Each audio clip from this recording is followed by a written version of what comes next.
very good evening to you out there, and thanks for joining us on Global News, coming to you from Yesma Radio, the first Academy radio. In the headlines, President Muhammadu Buhari extends phase 2 of East lockdown by 4 weeks. COVID-19 task force briefs President Muhammadu Buhari, and court strikes out suit seeking disqualification of Obaseki. And on the foreign scene, United Kingdom hardest hit by virus among leading G7 nations. And in the world of sports, Mercedes to race in new black livery for 2020 Formula 1 season. Now the news in detail. My name is Olatunde Ido.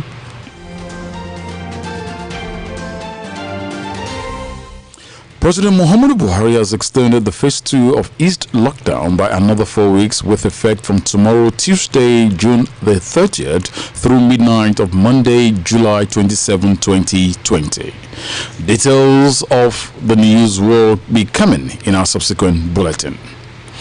Meanwhile, President Muhammadu Buhari today met behind closed doors with members of the Presidential Task Force on COVID-19 at the Presidential Villa, Abuja.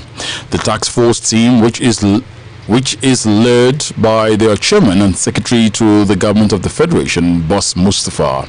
The meeting, it was learned, was meant to brief the president on the ongoing efforts to curtail the spread of COVID-19 and the next step to be taken.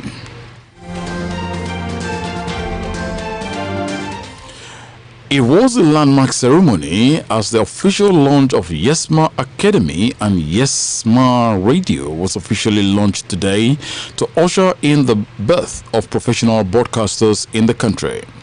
The event, which took place at its headquarters at Felele Express, which resides also Yemi Sonde Media House, witnessed A-list guests from different walks of life.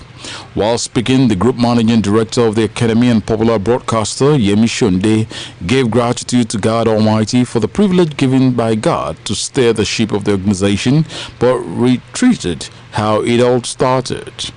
Also speaking, the Academy group head and a veteran broadcaster in the media industry, Kayode Joseph, gave an insight as to what to expect from the Academy. It stated the impact the Academy would bring to the broadcast industry in Nigeria.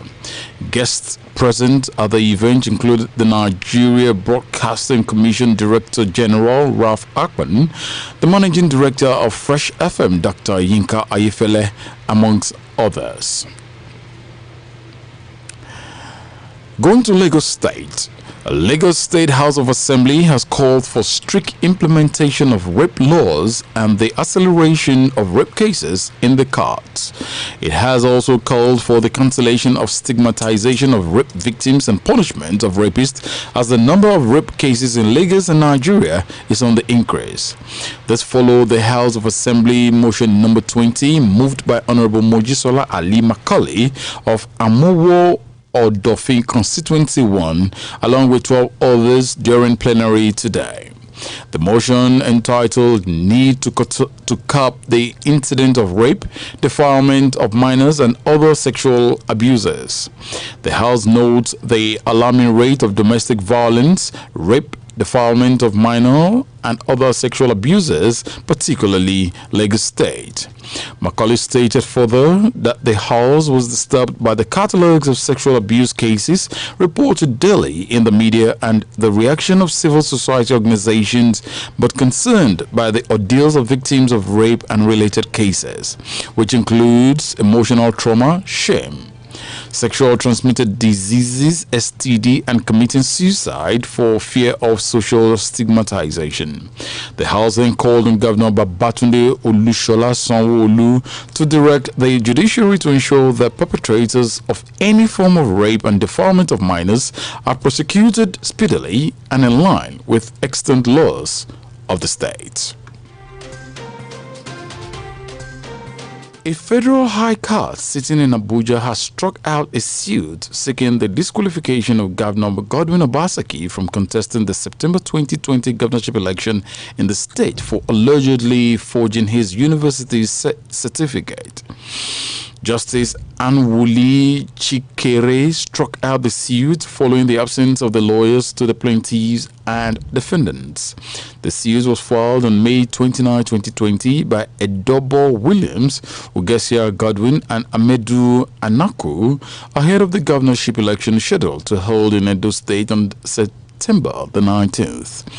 Joined as respondents in this suit were the governor's party, the All Progressive Congress, the Inspector General of Police, and Obaseki himself. The plaintiffs alleged in their abandoned that the University of Ibadan certificate which Governor Obaseki attached to his form CF001 submitted to INEC for his first term election in 2016 was forged. They argued that the governor's educational information contained in Part C of the form CF001, which is submitted to INEC on July 12, 2016, and the first degree certificate of Bachelor of Arts in Classical Studies said to have been obtained from the University of Ibadan was forged. They contended that this was contrary to the provisions of Section 182, subsection 1I of the Constitution of the Federal Republic of Nigeria, 1999, as amended. Inspector General of Police Mohammed Adamu has directed the Commissioner of Police in Ondo State, Bolaji Salami, to restore the security details of the state's Deputy Governor, Agbola Ajayi, with immediate effect. The IGP's directive was contained in a memo addressed to the Police Commissioner through the Deputy Inspector General of Police Operations Force Headquarters, Abuja. The media advisor to the Deputy Governor, Alan Showore, had last week alleged that security details attached to his principal were withdrawn on the orders of the Commissioner of Police.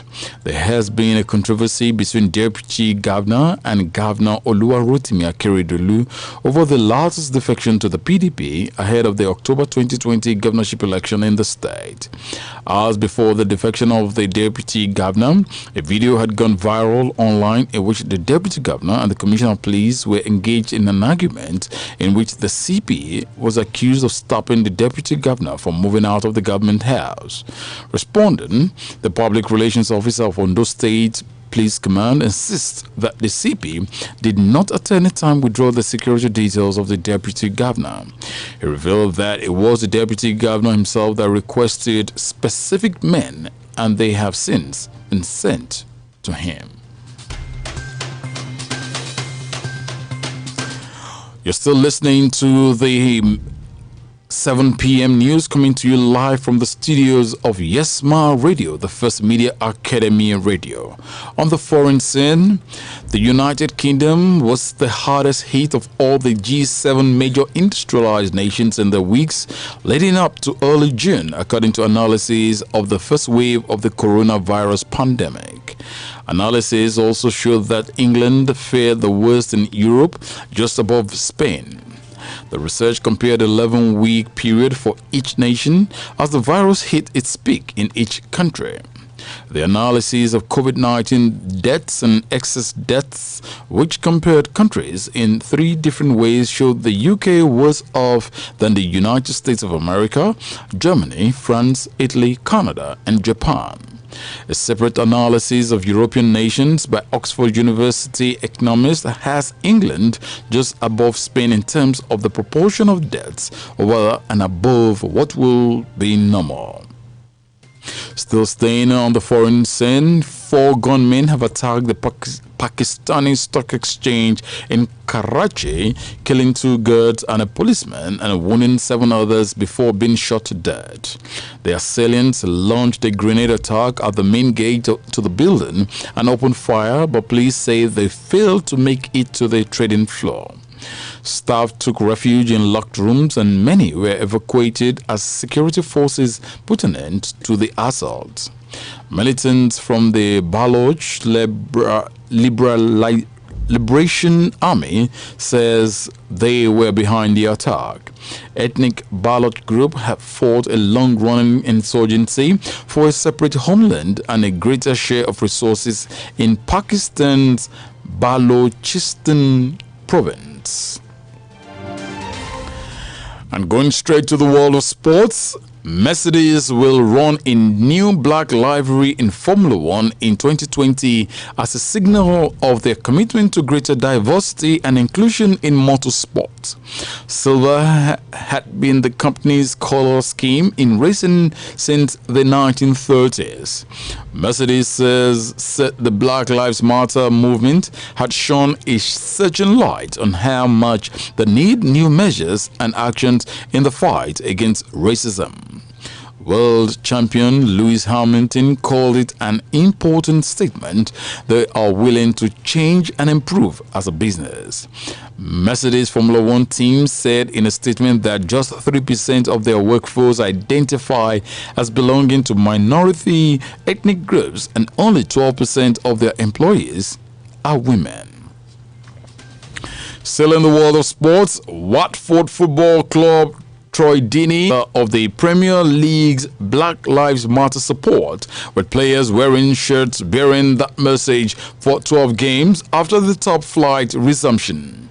In addition to wearing shirts with the Black Lives Matter message, teams and officials also took a knee in solidarity with the protest against racial prejudice and inequality in the wake of the death of 46-year-old George Floyd in police custody in May. 4 officers involved in Floyd's arrest have been sacked and charged over his death. Deeney says that the Premier League club have been reflective and responsive of what changes could be made in elite level English football beyond the initial show of support from the players. Deeney says that while he and Leicester captain Wes Morgan have been mentioned as pivotal in organizing the players' response, there were plenty of others working to make it happen. And that will be all on the news for this evening. But before I go, a recap of the stories I brought you earlier. In the news, President Buhari extends phase 2 of East lockdown by 4 weeks. COVID-19 task force briefs the president. And court strikes out suit seeking disqualification of Edo governor. On the foreign scene, United Kingdom hardest hit by virus among leading G7 nations. And going straight to the world of sports, Mercedes to race in new black livery for 2020 Formula One season. The news was produced by Prosper Abolade Showumi and edited by Williams Agbarajesu. I am Olatunde Ido. Thanks for listening. Good evening.